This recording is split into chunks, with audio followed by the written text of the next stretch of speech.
Today I visit with Natalie Davenport out of Carl Junction, Missouri.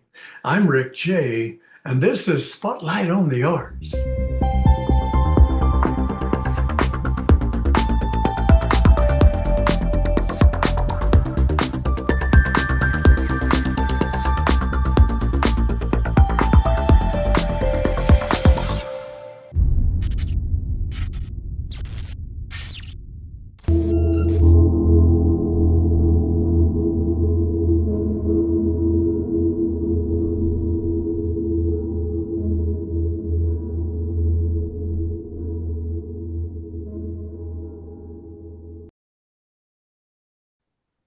Welcome to Spotlight on the Arts, coming to you from the J. Rick Studios in Central Missouri. I would like to ask you to join me in welcoming to Spotlight on the Arts, Natalie Davenport, Spotlight on the Arts. Natalie, I'm truly excited to turn the spotlight on you today. Thanks for taking your time, and it's an honor to interview your story today. You so much. Yeah, you're welcome. Well, this is your first time on Spotlight on the Arts. So, and like I say, been looking forward to your interview since meeting our songwriter friend, Frank Howell, who passed your name on to me and said it'd be a great interview to share a story of a young lady that is more than just a movie star, I guess, in a sense, but an entrepreneur and all types of surprises we have for the viewers worldwide. So, if I may call you by your first name, do you like Nawati or Natalie? I usually go by Natalie. Okay, Natalie, very good.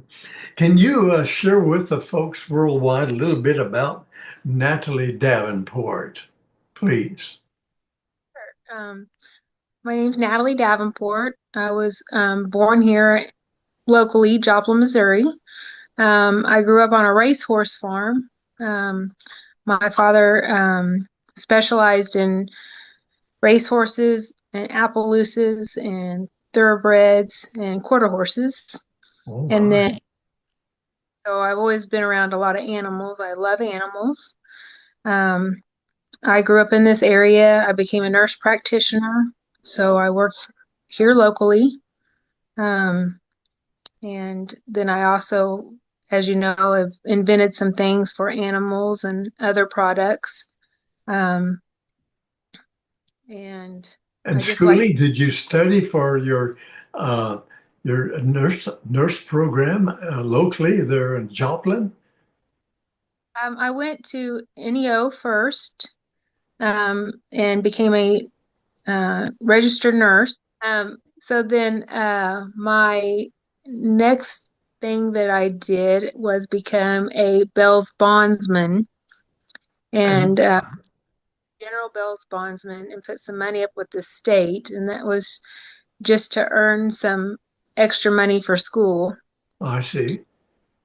Um, So as a my, bail bondsman, yeah, I see. General Bell's bondsman. I didn't really go too often and like bail people out of jail. I just put the money up so other people could bail Use people it. out. I see. I see. Interesting. Um, I would go bail people out of jail, but then I would spend a lot of time taking them, trying to get them to go to church. And my husband uh, didn't think that was such a good, a good idea. Right. Not very safe, maybe sometimes. And I then pursued, was a nurse the entire time, but then I went back to school to get a degree in forensics, like in forensic investigation. I see. And I didn't ever do much with it because back then crime in this area wasn't very high. It kind of is now, but back then it wasn't. Um, and then I decided to go back to school to get my nurse practitioner. So I went to Pitt State University, which is in Pittsburgh, Kansas, Oh, yes. to get Very my good. back. I got my master's degree. I see. Well, very good. That's quite a deal. We want to talk about each of those if we can. So basically, what are you doing now for a living? I guess we could say. Are you Well, mainly the nurse practitioner full time? I work as a nurse practitioner now, 2 to 3 days a week. My schedule rotates. It's 3 days or 2 days, and if they need extra help if to cover a vacation or something, I will work extra. I Uh, see. I have invented some things, so those things are another form of income. Yes. What we're going to talk about today is the Christmas tree defender, which, so at Christmas time, I do that. Right.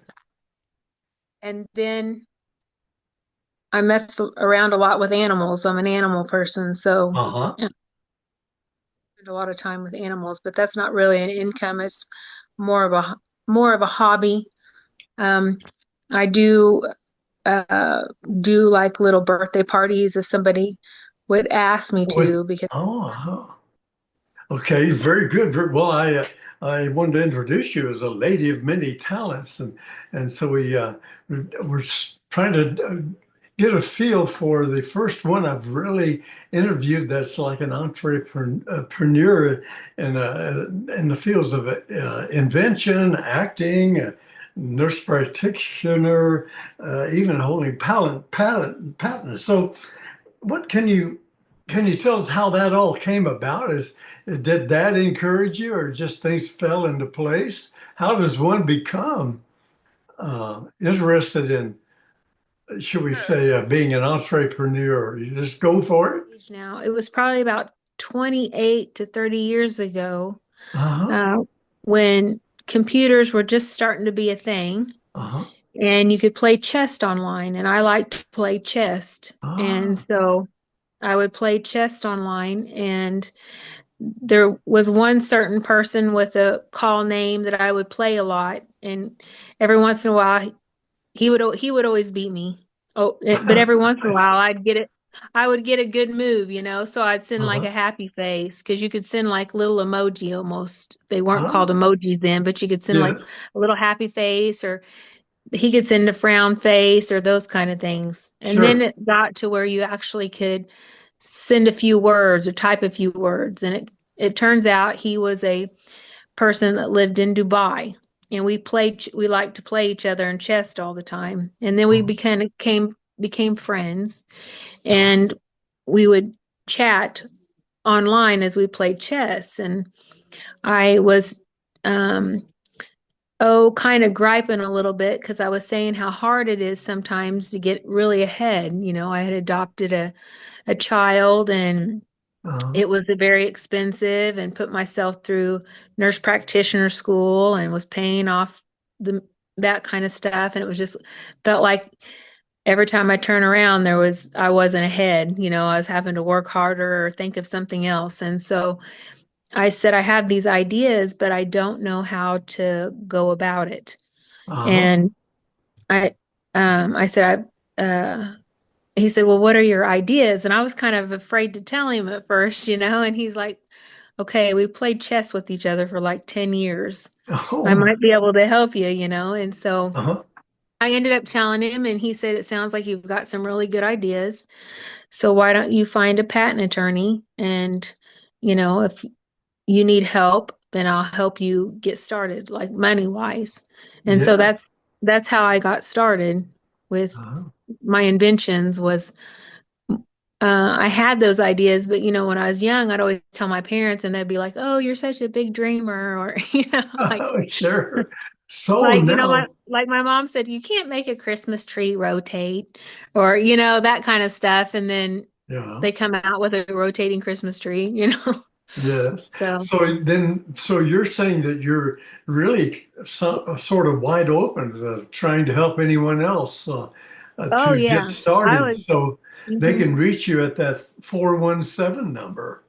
Yeah, 417-438-2212. And I'll let him know my patent attorney's name and everything. He's a really great guy. He's in Boston, and he's just a few doors down from the patent, the patent attorney office, so it's not patent office. So uh, he can just walk down there and battle in person for you. So Great. Well, that's encouraging. I'm sure someone's had ideas before, so I'll share that, and I hope you get a lot of calls. And it's just great that you are willing to pass on your, shall we say, your information and kind of help get through the past some of the bumps in the road, getting this started for someone.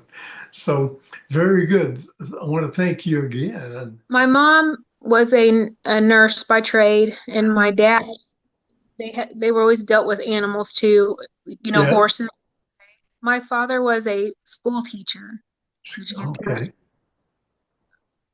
So my father was a school teacher, and I always had ideas. And I think my first idea was when I was about 6 years old. And my mom said that I was complaining about the ornaments on the Christmas tree. And I see.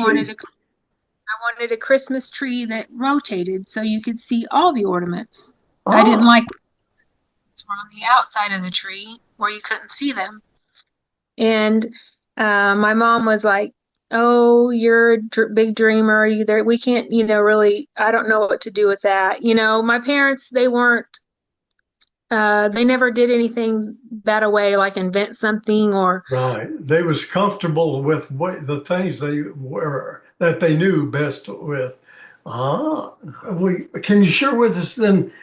I know your love of animals, so you just shared with me that you just uh, rescued, in a sense, a large tortoise. Can you tell us about that? How that went about today? So Friday night, I went to an exotic pet auction. They have them about once a month during the summertime, about 45 minutes from my house. Ah, And I like to go because sometimes they have really neat bottle baby animals, and it's like going to the zoo for free. ah, So I went, and they had this very large tortoise. And the story on him was that he belonged to somebody that had had him for 25 years. wow. Person had passed away, and he had three of them. And a animal dealer basically bought them for this to sell, and he I brought see. them to auction. He sold one of them to a zoo, and he decided to keep one for himself. I've had which that I've had him for 4 or 5 weeks. They had him for 4 or 5 weeks, and I don't think he got proper care. I see. So I think he's just very depressed, Uh-huh. and he had a little bit of what looked like tearing coming from his eyes. So I got online with a vet and instructed me to do some certain things, and then come tomorrow, I'm going to try to find him an exotic vet just to make sure that I'm not missing anything and that he's okay, that he's not sick. Well, that's really commendable that you're trying to take care of the animals and especially Mr. Tortoise that you've adopted. So super, super well. Listen, but let's see, you're acting that I think we have some footage that we'll share. You did do some acting in the past. Yeah, I did. I've done one a low budget film um, acting, and I've done one commercial, and that's all that I've done with acting. Uh-huh. What I did do, I did enjoy it, and it was good. It was a movie that was used to inspire the Word of God, and so I Oh, really enjoyed it. I So, see. I see. Uh-huh. Well, that's it. At least you got a taste, a feel of what that's about. And well, let's see. I guess your inventions, we want to talk about that.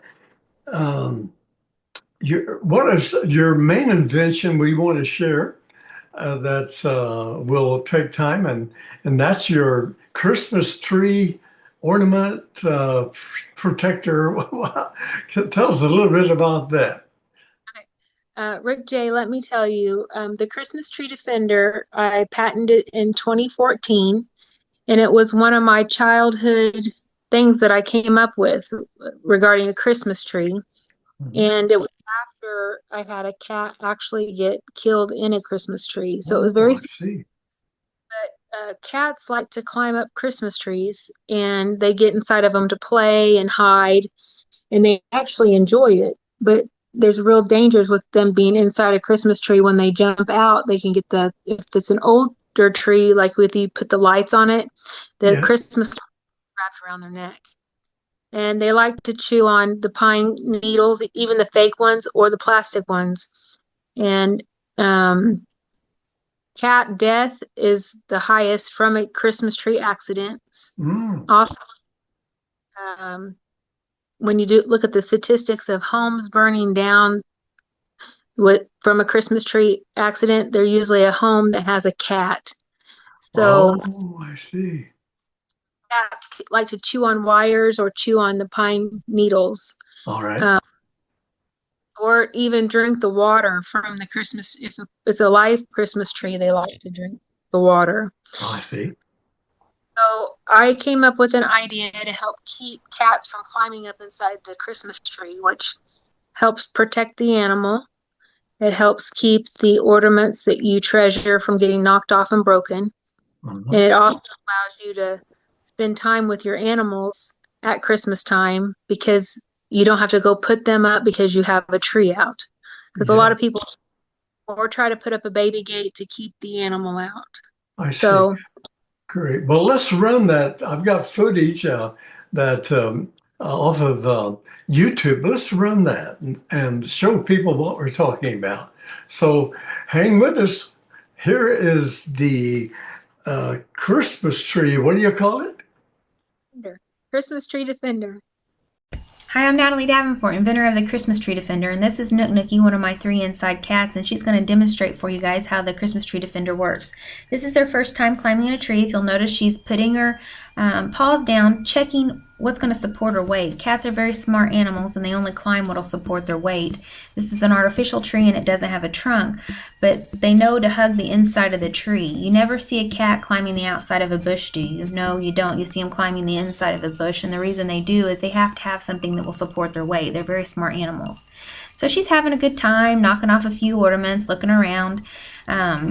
This is her first time of the tree, and she did have a lot of fun. Now, if you look, this is the #1 cause of cat death, Christmas light wires. Electrocution is the #1 cause of cat death during Christmas time. The other potential danger is they can get hung with those Christmas light wires, so beware of this. I actually lost a cat this way, and hence that's why Christmas Tree Defender came to life. Again, she's exiting the tree. She's hugging where the trunk of the tree. She's confused. What's this? Mom put up a Christmas Tree Defender. Oh no. So she's looking at it. She's confused. She tries about 15 times to get up into the tree. It's very unsuccessful. And now she's worn herself out, looking very precious. Nook Nookie's one of our 3 rescue feral cats. She's just a beauty. She's very sweet. She's enjoying it under the tree, and it's going to be a great Christmas this year. But, you know, we all love our animals, and we all love our pets, and we should enjoy our pets at Christmas time and keep them safe. Thank you. Have a Merry Christmas. Well, Natalie, that's great. That's great. Especially protecting the kitties. And the way you shared your story, that's definitely good. A good idea. So thank you from many, many. This should really will let people know exactly how to get a hold of you, if you would, to get one of these Christmas tree defenders. Christmas tree defender, just by Googling it, you can find it online. It's carried at Amazon.com. Also, occasionally you'll see it pop up on the Walmart site. They will sometimes carry it as well. www.christmastreedefender.com is how you get direct contact with me. Excellent. Thank you. Thank you. Well, now you have other inventions, and you talk about patents briefly when we chatted a little bit on the phone. You have patents on different, I'm sure you have it on the Christmas tree defender, probably. Now you have other inventions and you have patents. And you told me there's a difference between the different types of patents. Can you explain that to our viewers? Jay, yeah, sure. There's different types of patents. You have one called a utility patent, and that's where you actually come up with the idea. And a utility patent is very, very hard to get because they can usually say, the patent office will usually say, well, that's a idea off of somebody else's patent. And so they Uh-huh. won't Uh, they won't issue a utility patent. They will a lot of times issue you a design patent. And a design ah, patent, an idea, and you've maybe changed the idea a little bit, or you've incorporated a couple other people's things to make a different product. ah, So, yeah, so I have what they call design patents, but I also have utility patents, which are the harder ones to come up with. ah. You're the first person that came up with that idea. That is commendable. That's got to be exciting when you get one of those. Besides the designer patent, that's got to be the ultimate goal, I guess.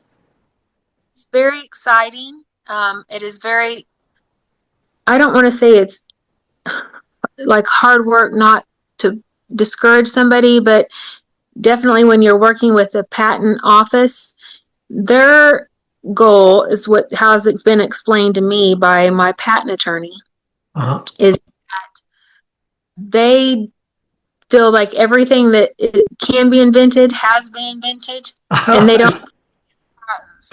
So it's a lot of going back and forth with the patent office, because you might submit a patent and they're going to say, oh, this is already invented and here's the things that it's like, and they'll send you back stuff that you're like, how in the world did they come up with this? This is one thing, it's a diaper, and they sent you back something that compares it to a bird cage. So I mean,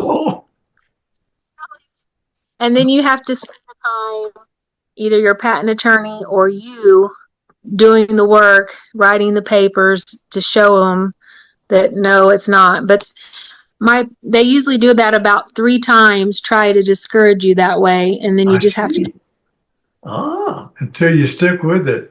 Very good. That's a great explanation. Now we know how tough it is, and not to take the rejections because they're going to find the easy way out, not to deal with it, it sounds like. So you have to really be hanging in there, as they could say, I guess. So my first patent was a phototherapy diaper, and that is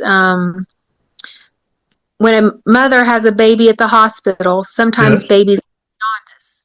And this is a diaper that allows the light to shine through when they're getting treatment, allows them to be treated without removing their diaper. Oh, So, I worked in a nursery, and when we had a baby on a phototherapy light, we had to expose them fully because the diaper covers up a majority of the part where the light can absorb to their skin. So I see. it them exposed for one. Um, so and then also it would kind of hinder them from getting to go out and be with their mothers, or their mothers being Oh, able to take care of them, or sometimes moms would have to leave them in the hospital. So I've invented this diaper so they could get treatment with their diaper on, and it didn't expose them. And ah. with that light being able to absorb through the diaper and give them more treatment to the surface area, that meant they didn't have to stay in the hospital as long, so they get Oh, to go home. excellent. Well, that was a great invention. That's that both your inventions so far. So I guess those two are really two of your favorites, I would say. So Rick J, my Christmas tree defender patent comes off another patent of mine, which is a utility patent that I discussed, meaning I'm the first person to come up with the idea. It's Ah, called it's called a tree segregation system. I see. I wrote one patent and made it a utility patent, and then I took my own patent and wrote several design patents off of my utility patent. I So I see. changed the segregation part Yeah. for different things. So I made it, some for coconut trees, because coconut trees, there's a big problem that rats like to climb up coconut trees and get into the coconuts. Ah, Or or coconuts can fall. So if you have a resort, things can fall. So yeah.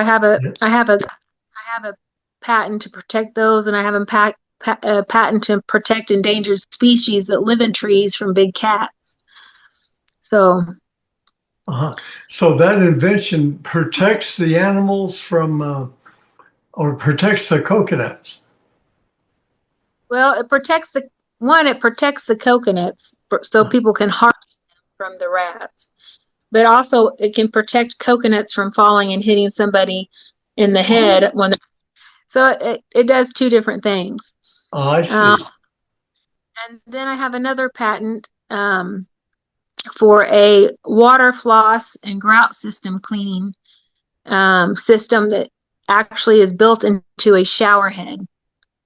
And so when you're in the shower, it has a system that comes attachment to it that you can water floss your teeth, so Ah, you don't have a problem with getting it all over your mirror and having to clean it. well, that wraps up another look at an inspiring educational experience here at Spotlight on the Arts. Rick J, I appreciate you very much. Thank you. Okay, thank you very much again. I want to thank you, viewers, for joining me today. And I'll just leave you with saying stay healthy and safe. Don't forget to tune in to the Global Media Network Plus. They're on Roku or Apple TV, Fire, or around the GMN TV Plus, to say basically a streaming network where you'll see different types of interviews, like the one today with Natalie. So Rick J saying, take care, be safe. See you next time.